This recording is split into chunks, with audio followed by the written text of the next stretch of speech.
अस्सलाम वालेकुम वरहमतुल्लाहि वबरकातुहू। प्यारे बच्चों, हम लोगों ने पिछले लेक्चर में जो है 7वीं जमात के शहरियत का पहला सबक अपने दस्तूर का तारुफ़ पर मालूमात हासिल की थी आधे सबक पर। अब इसका जो है पार्ट 2 जो है मैं बना रहा हूँ। इसको भी आप लोग बहुत ही ध्यान से देखें, समझें और इस पर जो है हम लोग फिर गुफ्तगू करते हैं। प्यारे बच्चों, ये दस्तूर बनाया गया है तो इसके अंदर हुकूमती उमूर भी एक जो है साइड हेडिंग है। मैं इसे पढ़ता हूँ, ध्यान से आप लोग सुनिए। हुकूमती उमूर यानी क्या? हुकूमती उमूर में किन बातों का शुमार होता है? मुल्क की सरहद की हिफाजत करना, बैरूनी हमलों से मुल्क की हिफाजत करने से लेकर गरीबी दूर करना, रोज़गार के मौक़े पैदा करना, तालीम और सेहत से मुताल्लिक़ खिदमात, सनतों और कारखानों को फ़रोग़ देना, कमज़ोर तबक़ात का तहफ़्फ़ुज़, ख़वातीन, बच्चों और आदिवासियों की तरक्की के लिए मनसूबाबंदी करने तक के बारे में हुकूमत जो है इस बात का जो है ख़याल रखती है।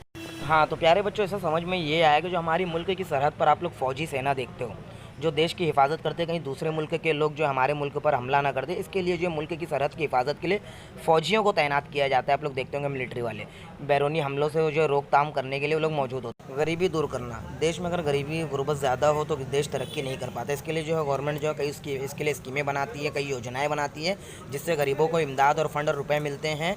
इस वजह से फिर जो है गरीबी धीरे धीरे दूर होती हुई नज़र आती है। प्यारे बच्चों, आप लोगों ने सुना होगा कि फ़लाने के अकाउंट में जो है हर महीने जो है 500 रुपया आता है। तो ये भी जो है उसी तरीके से एक स्कीम है जो गरीबों को जो है हर महीने जो है कुछ थोड़ी बहुत मदद हो जाती है गवर्नमेंट की तरफ से।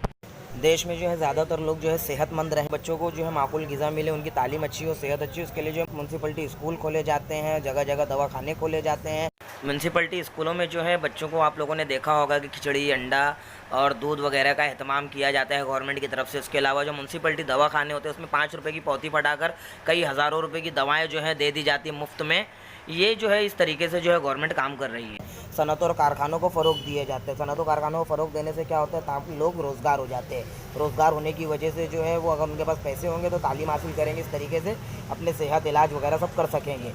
अब सनतों और कारखानों से आप क्या समझते हैं? आपने देखा होगा कि आपके आसपास में लोग मोती पुराते, मोती की परमिशन मिल जाती है। लूम पर जो कपड़े तैयार किए जाते हैं वो सारी चीज़ों की परमिशन जो है गवर्नमेंट आसानी से दे देती है और छोटी छोटी सनतों को भी जो है फ़रोग़ देती है, उनको परमिशन देती है ताकि इसमें जो है छोटे छोटे तबके और गरीब लोग जो है रोज़गार से हो जाएँ।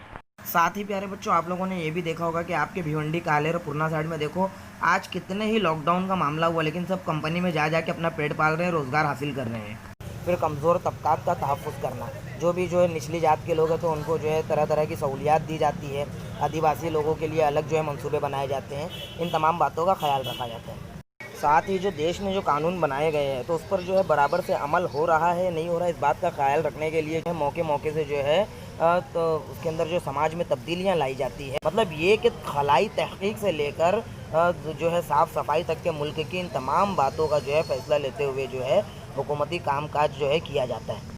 प्यारे बच्चों, अब हम लोग देखेंगे दस्तूर साजी का पस मंज़र, यानी कि भारत की दस्तूर साजी का काम जो है 1946 में शुरू हो चुका था, जब तहरीक आज़ादी के रहनुमाओं का मानना ऐसा था कि जो अंग्रेज़ों के कानून थे अब उसको हटाना होगा, बल्कि भारत का हुकूमती कामकाज अंग्रेज़ों के मुताबिक नहीं चलेगा, बल्कि जो इंडियन लोग, जो भारतीय लोग जो तैयार करेंगे उस हिसाब से जो है हमारे देश का कानून होना चाहिए। बस इसी बात को जो है हमारे देश के चंद बड़े और अहम रहनुमाओं और नेताओं ने गांठ बांध ली और हमारे देश के कानून का दस्तूर को जो बनाया गया अंग्रेज़ों से बिल्कुल अलग, और देशवासियों को जो है देखते हुए कि हमारे यहाँ जो मुख्तलिफ़ ज़बान के जो है बोलने वाले, मुख्तलिफ़ मज़हब के रहने वाले लोग हैं, तो इनको भी जो है हमारे कानून से ठेस ना पहुँचे, इन तमाम बातों का, और कोई जो अमीर गरीब पर, ऊंच नीच पर जो है कोई जुल्म ना कर सके और हर किसी के लिए आसानी, तमाम बातों को ख्याल रखते हुए जो है मुल्क का दस्तूर बनाया गया। प्यारे बच्चों, हमारे पास एक साइड हेडिंग और है, दस्तूर साज मजलिस। हमारा मुल्क 15 अगस्त सन 1947 को आज़ाद हो गया। इससे पहले हमारे मुल्क पर अंग्रेज़ हुकूमत करते थे। मैं समझता हूँ कि सभी बच्चे जो है इस बात को जानते ही है कि 15 अगस्त को जो है झंडे की सलामी देते हैं और आज़ादी का दिन मनाते। क्यों? क्योंकि हमारे जो रहनुमाओं ने अपनी जान की परवाह ना करते हुए अंग्रेज़ों से मुकाबला किया डटकर, अपने बाल बच्चों की कुर्बानियाँ दी, अपने अहलो अयाल की कुर्बानियाँ दी, ख़ुद की कुर्बानी दी, तब जाकर जो है हमारा देश अंग्रेज़ों के चुंगल से छूटा और हम लोग आज़ाद कहलाए। वो दिन था 15 अगस्त सन 1947 का दिन। ऐ मेरी ज़मीं अफसोस नहीं जो तेरे लिए 100 दर्द सहे, महफूज रहे तेरी आन सदा, चाहे जान मेरी ये रहे ना रहे। मेरी ज़मीं महबूब मेरी, मेरी नस नस में तेरा इश्क बहे, से निकल के खून कहे। दस्तूर साज मजलिस, इस कमेटी की तश्कील में जो लोग शामिल थे, जिन लोगों का बड़ा किरदार है, उनमें पंडित जवाहरलाल नेहरू, मौलाना अबुल कलाम आज़ाद, डॉक्टर राजेंद्र प्रसाद, डॉक्टर बाबा साहब अम्बेडकर, BN राव, अहिंसाबेन वगैरह जो है इसमें शामिल थे। प्यारे बच्चों, डॉक्टर राजेंद्र प्रसाद जो थे वो अंग्रेज़ों के कानून से वाकिफ़ थे और उन्हें जो है कानून किस तरीके से अरेंज किया जाता है इसका बड़ा अच्छा शऊर था। इसलिए इस कमेटी में डॉक्टर राजेंद्र प्रसाद को जो है शामिल करके उन्हें सदारत दे दी गई। यानी दस्तूर साज मजलिस के सदर डॉक्टर राजेंद्र प्रसाद को बनाया गया, जबकि डॉक्टर बाबा साहब अम्बेडकर ने जो हिंदुस्तानी कानून बनाने की कोशिश की जा रही थी एक कमेटी बनाकर, दस्तूर साज मजलिस बनाकर, तो उसके अंदर जो उतार चढ़ाव और जो तमाम कौम को और मज़हब को ध्यान में रखकर जो कानून बनाया जा रहा था, तो उसमें जो गलतियाँ थी, काट छाट थी, तो इसके लिए जो है एक मुसव्वदा कमेटी बनाई गई। और मुसव्वदा कमेटी के जो मेन सदर बनाए गए डॉक्टर बाबा साहब अम्बेडकर को मुसव्वदा कमेटी का सदर बना दिया गया, जबकि डॉक्टर BN राव को जो है कानून का मुशीर बनाया गया, यानी कि वो मशवरा देते थे और डॉक्टर राजेंद्र प्रसाद जो है सदारत थी उनकी दस्तूर साज मजलिस में, और मुसव्वदा कमेटी के सदर डॉक्टर बाबा साहब अम्बेडकर थे। डॉक्टर बाबा साहब ने जो कानून बनाने में जो खिदमात अंजाम दी, दिन रात की मशक्क़त और मेहनत करके, जो अपना जो है खून पसीना बहाकर और दिन रात कुर्बानियाँ देकर जो है दस्तूर को जो है निखारा संवारा, तो इसके बदले में उन्हें जो है दस्तूर के मेमार का खिताब दिया गया।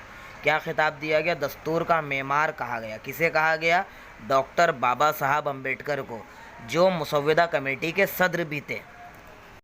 आखिरकार दस्तूर साज मजलिस की मेहनतों के बाद 26 नवंबर सन 1949 को जो है दस्तूर बनकर तैयार हो गया।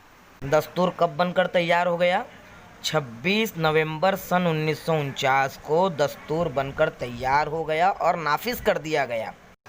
जब आज़ादी के रहनुमाओं को, यानी फ्रीडम फाइटर्स को, इस बात का अंदाज़ा हो गया कि अब हमारा मुल्क जो है आज़ाद होने ही वाला है अनक़रीब और अंग्रेज़ यहाँ से जो है हिम्मत हार कर भागने वाले, तो 1946 ही में जो है दस्तूर साज मजलिस जो बनाई गई, उसी के अंदर मेहनत करके जो है 26 नवंबर सन 1949 को जो है दस्तूर का निफाज अमल में आया, जबकि 26 जनवरी सन 1950 को हुकूमत चलाने के लिए जो है दस्तूर में मौजूद कवानीन का जो है इस्तेमाल किया जाने लगा और कानून के मुताबिक जो है हुकूमत चलने लगी। कब? 26 जनवरी सन 1950 को जो है दस्तूर में मौजूद जो कवानीन थे, कानून थे, उस पर अमल किया जाने लगा और उसी के मुताबिक हुकूमत चलने लगी। लिहाजा इस बात को तस्लीम कर लिया गया, मान लिया गया कि 26 जनवरी जो 1950 का दिन जो है एक जमहूरी मुल्क बनने का दिन है। इसलिए जो है 26 जनवरी जब जब आती है, इस दिन को यौम जमहूरिया के तौर पर मनाया जाता है।